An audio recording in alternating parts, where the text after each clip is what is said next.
Judiciary police officers examining a crime scene in which a 17-year-old member of a drug gang was shot and killed after stealing a vehicle in São João da Meriti in Rio de Janeiro state.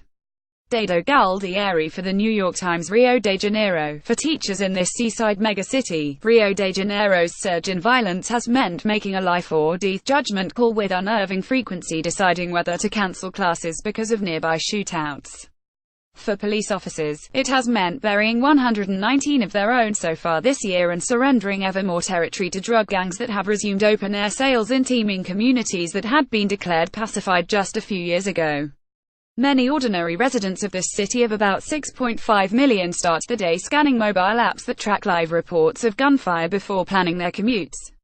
A little more than a year since Rio de Janeiro hosted a largely successful Summer Olympics, Brazil's showcase city is plagued by a rise in lawlessness reminiscent of its darkest periods in the 1980s and 1990s. There were 4,974 people killed in Rio de Janeiro state, with a population of about 16.5 million, during the first 9 months of this year, up 11% from last year, according to state government statistics. The rise in violent crime here is part of a nationwide trend that experts say has been exacerbated by Brazil's economic recession, by corruption that has hollowed out government coffers, and by fierce competition between drug trafficking organizations. Last year, there were 61,619 people killed across Brazil, according to data compiled by Brazilian Forum on Public Security, making it the deadliest year on record. Facing a budget deficit, and increasingly well-armed and organized drug cartels, officials in Rio de Janeiro have turned to the federal government for a bailout and to the military for backup. The situation is one of complete vulnerability, said Antonio Carlos Costa, the head of Rio de Paz, an organization that supports victims of violence. The weapons used by the traffickers are weapons of war. The resurgence of violence comes after what had been tangible, but short-lived gains in reducing the city's crime. The federal government has deployed hundreds of soldiers to try to contain the violence in the city of Rio de Janeiro. Dado Galdieri for the New York Times. Students practice taking cover during a drill at their school to prepare for the shootouts that frequently take place in the Maré favela in Rio de Janeiro, Brazil. Dado Galdieri for the New York Times. In 2008, when Brazil was preparing to host the 2014 World Cup, and was bidding for the 2016 Olympics, government officials launched an ambitious plan to secure the city's favelas, a patchwork of unplanned hillside communities that had long been neglected by the government. A system of community policing was established and law enforcement officers were rewarded when they met crime reduction targets. It amounted to a counterinsurgency strategy. So-called pacification police units established in the favelas were envisioned as the first step to bringing state services to the areas. A steady police presence was supposed to root out the organized crime networks that had become the de facto authority in the favelas, and then the plan called for gradually expanding access to decent sanitation, healthcare and education to the historically marginalized communities. For a few years, the plan appeared to get traction. From a peak of 65 violent deaths per 100,000 Rio de Janeiro state residents in 1994, the rate dropped to 29 in 2012. A $10.7 billion investment in infrastructure before the 2016 Games brought hope that the Olympics would serve as a catalyst to reduce inequality in a city where exorbitant wealth and destitution had long coexisted in stark contrast. The main reason that didn't happen can be summed up in one word, according to Monica de Bolle, an expert on Brazil at the Peterson Institute for International Economics: corruption. To the extent that you were reclaiming territories of the favelas from drug traffickers, you needed to create jobs, Ms. de Bolle added. There was an expectation that there was going to be a massive investment in social projects in the favelas, and then the money ran out completely. The state-run oil giant Petrobras, based in Rio de Janeiro and one of the city's economic engines, was crippled by the disclosure of an enormous kickback scheme in 2014. That scandal unfolded as the global price of oil fell precipitously. Simultaneously, according to federal prosecutors, state officials, including the former state governor Sergio Cabral, turned spending on the Olympics into an exercise in fraud that allowed senior government officials and businessmen to siphon hundreds of millions of dollars from the public treasury.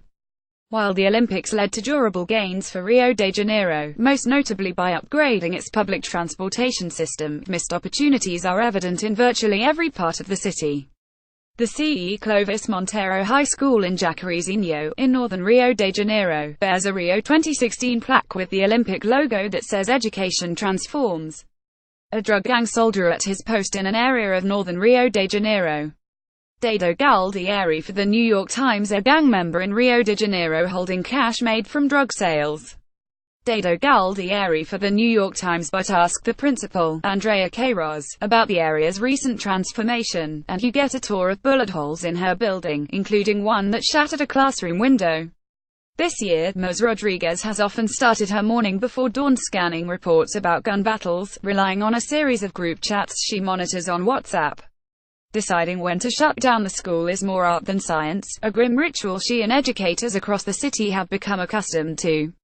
Through late October of this year, there have only been 11 days in which at least one school in the city was not shut down as a result of violence, according to Rio de Janeiro's municipal education system. That has meant that more than 161,000 students have had their studies interrupted by clashes. Ms. Rodriguez said the breakdown of security and the economic downturn has led as many as 400 of the 1,500 students enrolled in her school to stop coming to class regularly this year. Here we have some students providing for their families, she said.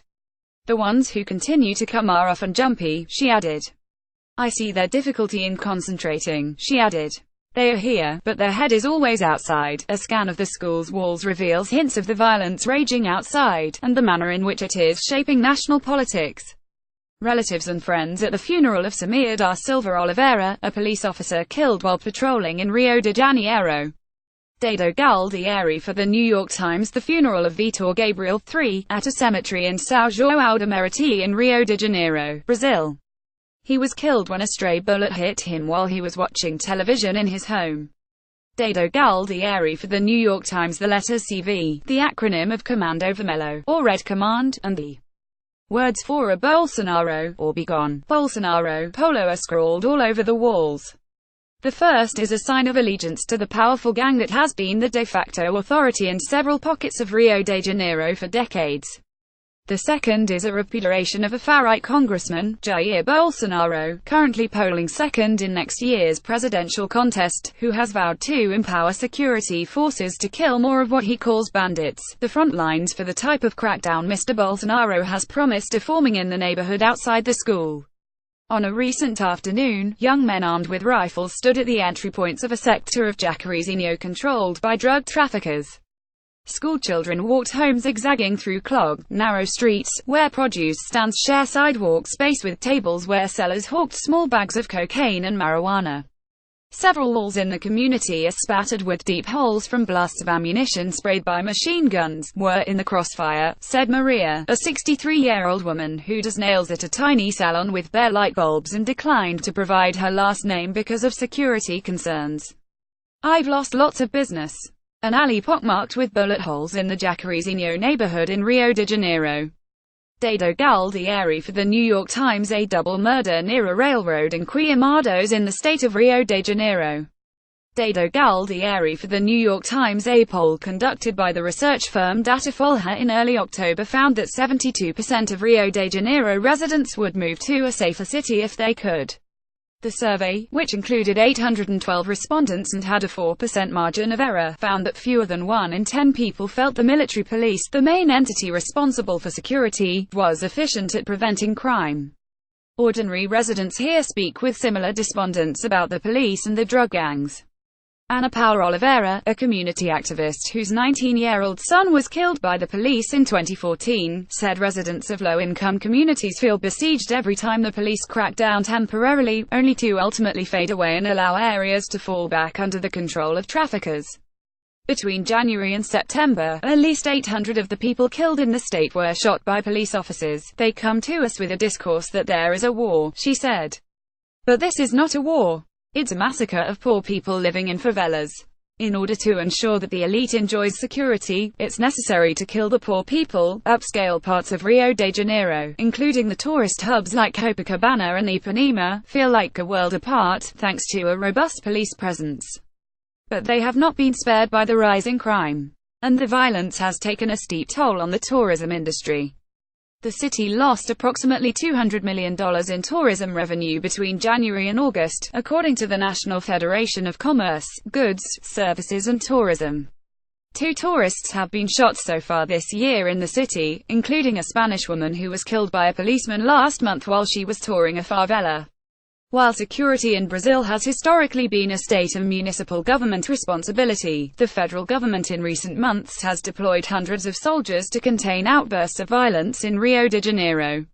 In a sign that the military is bracing for a prolonged role here, it successfully lobbied Congress last month to pass a law allowing soldiers who commit crimes against civilians during operations to be tried in military tribunals, rather than civilian courts.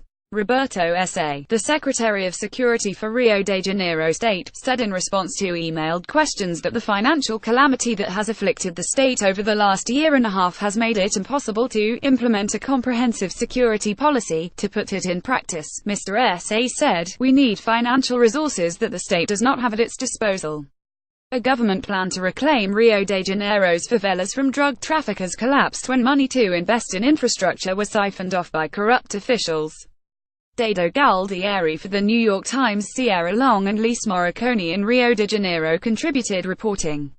A version of this article appears in print on November 19, 2017, on page A6 of the New York edition with a headline "After Lull in Rio de Janeiro, a merciless return to violence."